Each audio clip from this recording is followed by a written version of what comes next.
Assalamualaikum. Manzur Diyorbek. Manzur Diyorbek.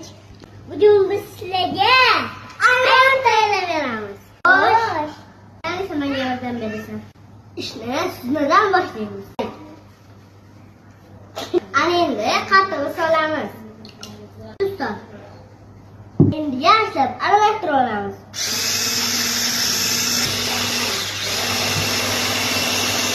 Olma solamiz. Aralashtirib olamiz. Rahmat, esimizdan chiqib qoldi.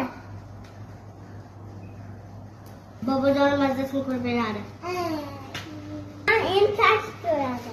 Rahmat. Qani ko'raylikchi. Bismillahirrohmanirrohim. Ye mazali bo'pti-yu, molodez.